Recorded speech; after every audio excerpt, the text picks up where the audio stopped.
Bobby Gruenewald is the creator of the YouVersion app, which has been downloaded more than 200 million times, and he's innovation leader at Life Church, which is based out of Oklahoma.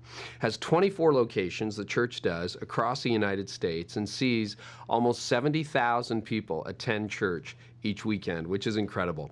Bobby has actually been named one of the top 100 most creative leaders in the world by Fast Company, along with the likes of Jack Dorsey, Elon Musk, and even Bruno Mars.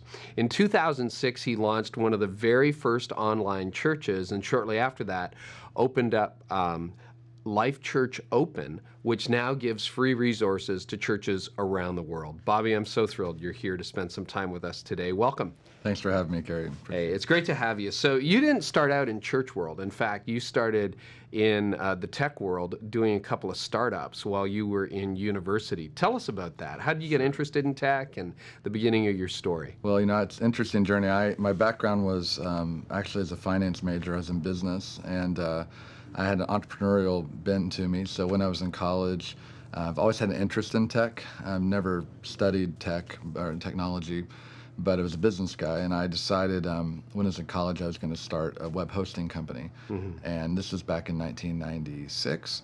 So I gathered together some guys from the computer science department that knew what they were doing, and some guys from the business department, and raised some money from some local investors, and started a web hosting company right there in our dorm room. And it was one of those 1990s college dorm room type stories. Almost a Facebook type thing, right? not quite Facebook. Goes big. No, not quite Facebook, but it was a journey for sure. We learned a lot. It was one of those things. We woke up, our first customers from Germany.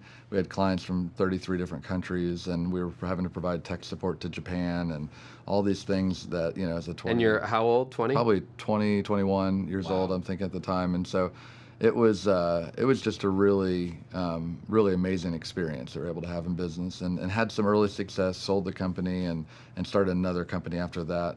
That actually is even more interesting. It was the largest professional wrestling website. No way, seriously? Yeah, now, were you into wrestling, or that was No, I wasn't. It was opportunity? just a business opportunity. Some people have dark times in their lives. I don't know, mine might have been back during that season. But no, it was really just a content website that covered professional wrestling, and the idea was at that time Wall Street was valuing eyeballs at a certain price, and we felt like there was an opportunity in that particular space to grow and develop an audience for that, and then sell it. And so that's what we did. We started in 1998, had an office in New York City, office in Oklahoma City. Grew it very rapidly, and sold it in December of 1999 to a company that Goldman Sachs took public. That was incredible timing, wasn't it? It was right before the bubble burst. It couldn't have been any better in terms of the timing, because just a few months later, it probably wouldn't have been worth anything. And so, wow, it was really one of those kind of very special timing things. So from tech startups and professional wrestling company to church world, that's a pretty logical career path, Bobby. Take us down that road. How did that happen? Well, it's kind of it's interesting how the journey went.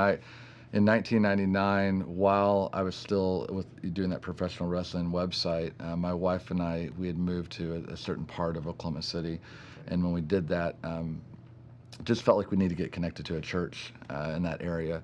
So we looked and talked to people that we knew that were familiar with churches. My sister had been to a church in that area before when she went to school down there called Life Church.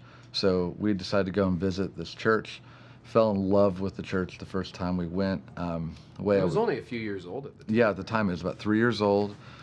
Just meeting in one location, and we just could see life change, in people when you were there. It's hard to describe, but it was this environment that was sort of rich with life change, and we just fell in love with that. So I had a background in music. When I was in high school, I was in a Christian rap group for about 5 years. I have multifaceted, very eclectic career, but because of that, I played keyboard. I had some musical ability, and so I volunteered to play keyboard on the worship team at Life Church, and I did that every weekend. I had my business, and then every weekend I would spend 10, 12 hours a weekend at the church, volunteering to play keyboard. Well, when the company sold in December of '99, they had an article in the newspaper about the sale of the company. It had my picture on the front page of the local newspaper.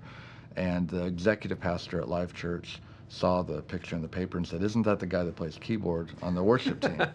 And that was, and so the answer, the worship leader's like, "Yeah, it is." And so they asked if they could go to lunch, and went to lunch with them. And it was at lunch in early 2000 that they asked what I was going to do next. And I said, I don't know. I'm probably going to start another company. It's sort of the way that I was wired, and I was already looking at some opportunities. And they said, "Well, have you ever considered coming to work at a church?" And I said, "No." And then they asked if I would consider coming to work at the church, and I was like, "No," because and the reason was, it was somewhat selfish, but I loved my church, and I was afraid if it became my job, that it wouldn't be something that I loved.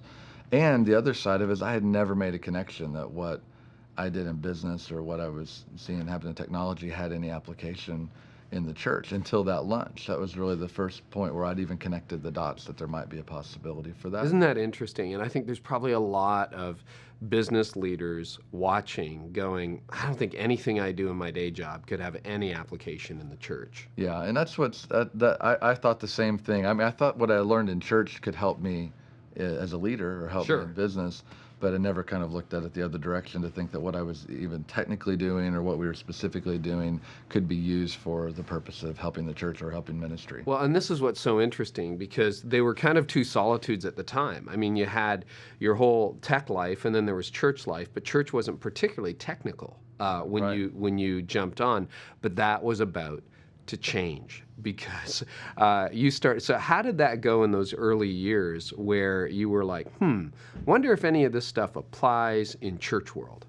It was interesting. I went from saying no to working there to volunteering in other capacities at the church, and over the course of a year, from over 2001, it became apparent to me that my passion for the church just eclipsed my passion for business.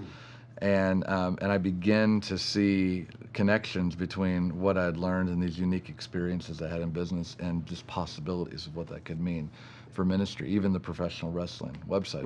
In fact, that's actually one of the key experiences I had that really led to what we call Church Online today. Okay, explain that. That's a jump. So. Yeah, no, well, the way it worked is I began to really think about the fact that we had this, about 500,000 people at this professional wrestling website that would wake up every morning just passionate about this content of professional wrestling. And it was a community that you could see forming online. I mean, they developed relationships with each other. There was conversation back and forth. They would meet in person, oftentimes outside of the website. The website was a kind of a conduit for them to connect with each other.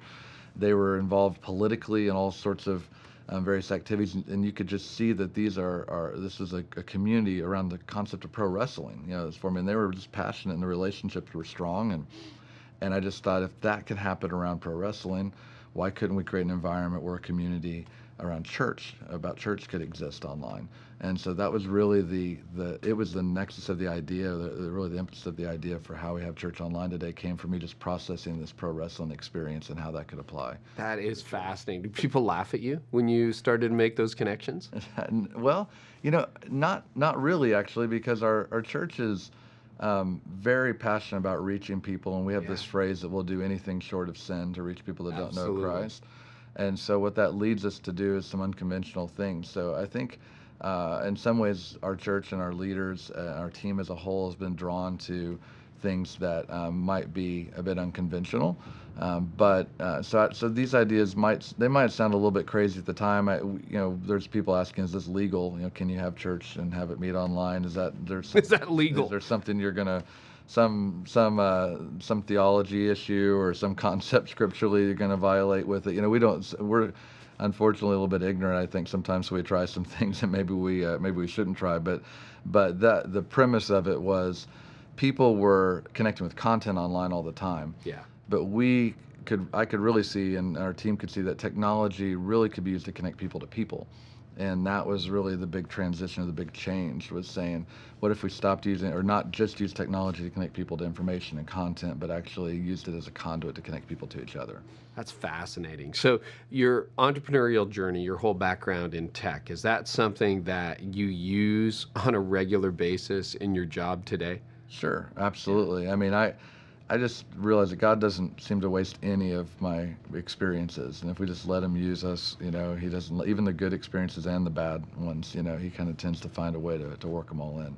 If there's an entrepreneur watching this who's like, I wonder, do you have any words of advice for that entrepreneur? I think it really comes down to understanding what that calling is for you in your life. And for me, it was a path from what I was doing in business to vocational ministry in the church. But I know many entrepreneurs who are using their gifts and their skills to help further kind of church and kingdom purposes, but in the business world.